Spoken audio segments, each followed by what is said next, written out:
Bonjour à tous, nous continuons avec la deuxième Mishnah, Mishnah Bet du 7e Pérek. La Mishnah nous parle de ce cas, de cette halakha marquée dans la Torah, Veilu ochlim minatora, des ouvriers qui peuvent manger minatora, c'est une halakha marquée dans le Chumash, que l'ouvrier a le droit de manger. Puisque la Torah précise, au moment où tu travailles, au moment où tu vas cueillir les fruits, tu ne pourras pas mettre des fruits dans ton panier. C'est-à-dire que tu es obligé de donner tous les fruits au balabay, tu ne pourras pas garder pour toi. De là, on apprend que tu ne pourras pas mettre dans ton panier, mais tu pourras, si tu veux, en manger. Donc de là, nous apprenons que certains ouvriers ont le droit de manger pendant leur travail, donc des fruits appartenant au balabaït, sans déduire ce qu'ils vont manger de leur paye. De qui il s'agit? La condition, c'est de travailler bimchoubar la karka, avec ce qui est rattaché au sol, beshad gmar melacha, lorsque on termine la melacha, c'est-à-dire non pas lorsqu'on va désherber autour d'un arbre, creuser autour d'un arbre, arroser l'arbre, mais lorsqu'on va cueillir les fruits de cet arbre. Les fruits sont encore rattachés à l'arbre, mais c'est le gmar melacha, puisqu'on va maintenant les cueillir. Au moment où on va les cueillir, on a le droit de manger des fruits indépendamment du salaire que l'ouvrier touchera pour ce travail. Il a le droit de se servir et de manger, mais il ne pourra pas mettre dans son panier. Dans le cas où betalouche minakarka, si son travail c'est talouche, qui est déjà détaché du sol, là nous avons un autre problème. Il y a un problème de maaser. C'est-à-dire si quelqu'un travaille avec le blé, une fois que le blé est déjà détaché, lorsque le blé a été entassé, il y a une obligation de prélever les trumot ou maasrot si le blé bien sûr a poussé en Eretz Israël. Dès qu'il y a cette obligation de prélever trumot ou maasrot, l'ouvrier ne pourra plus en manger. Donc betalouche minakarka, si le travail de cet ouvrier c'est pour quelque chose qui est déjà détaché du sol, il travaille au moment, par exemple, de la disha, c'est-à-dire au moment où on écrase le blé pour le séparer de son écorce. Et la Torah a dit à propos du taureau, l'otarsom shor bedisho, tu n'empêcheras pas le taureau de manger lorsque bedisho il est en train d'écraser la récolte.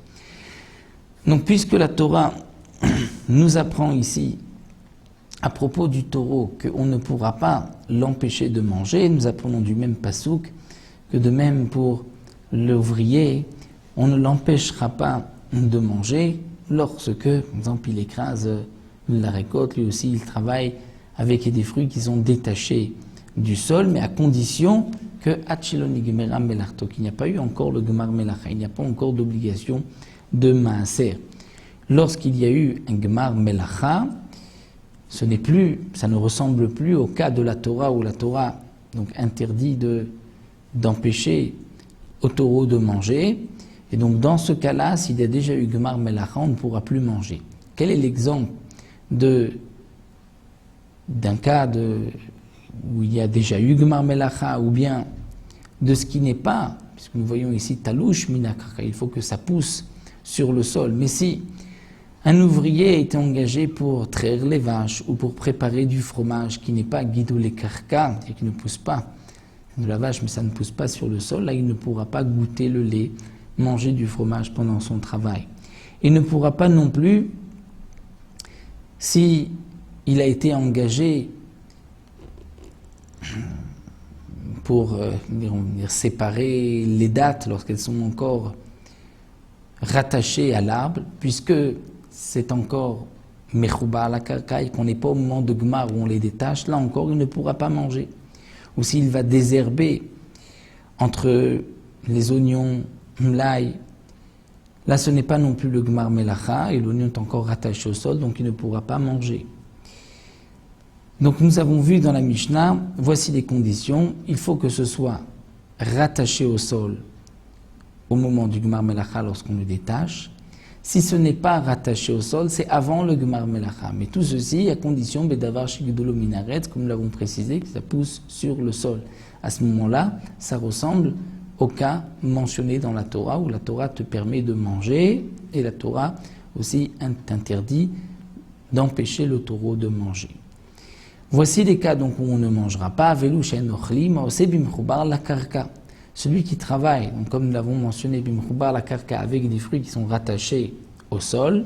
Besha she'en gmar melacha, ce n'est pas la fin de la melacha, on ne vient pas les cueillir. S'il désherbe entre les oignons, s'il sépare les dattes alors qu'elles sont encore rattachées. Si c'est betalouche mina karka, détaché du sol, mais si le gmar melacha a été fait, si le blé a déjà été entassé, là il ne pourra plus manger. Si par exemple il a été engagé pour moudre le blé, puisqu'il y a déjà eu un gmar melacha, il ne pourra pas manger. Et aussi, bedavar shen guduminaretz, qui ne pousse pas sur le sol, comme nous avons vu, celui qui a été engagé pour préparer du fromage, pour traire les vaches, lui ne pourra pas manger pendant son travail. Donc nous avons vu que la Torah permet à l'ouvrier de manger pendant son travail, indépendamment de son salaire, à condition que ce soit un aliment qui est, donc le travail, il mange un aliment du travail pour lequel il a été engagé. Alors, bien sûr, comme nous allons le voir, s'il travaille dans les champs à labourer le sol, il ne pourra pas manger des fruits du champ à côté. C'est seulement lorsqu'il travaille avec les fruits de cet arbre.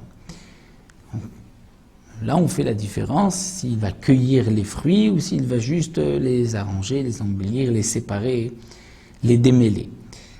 Donc la Mishnah nous dit, on pourra manger au moment du travail, indépendamment du salaire, à condition que ce soit un travail qui est rattaché au sol, donc que les aliments sont rattachés au sol, ou que les aliments étaient rattachés au sol. Et là, on fait une différence. Si l'aliment est encore aujourd'hui rattaché au sol, si c'est Gmar Melacha, il pourra manger s'il va les cueillir. S'ils sont déjà détachés du sol, avant que ce soit le Gmar Melacha pour le Maaser, donc pour le blé, avant qu'on l'ait entassé. Voici donc les dynimes de cette Mishnah. On poursuivra avec ces halachot dans les Mishnayot qui suivront. Dans quel cas exactement l'ouvrier pourra manger, dans quelles conditions. Nous le verrons Bezrat Hashem dans les Mishnayot qui suivront.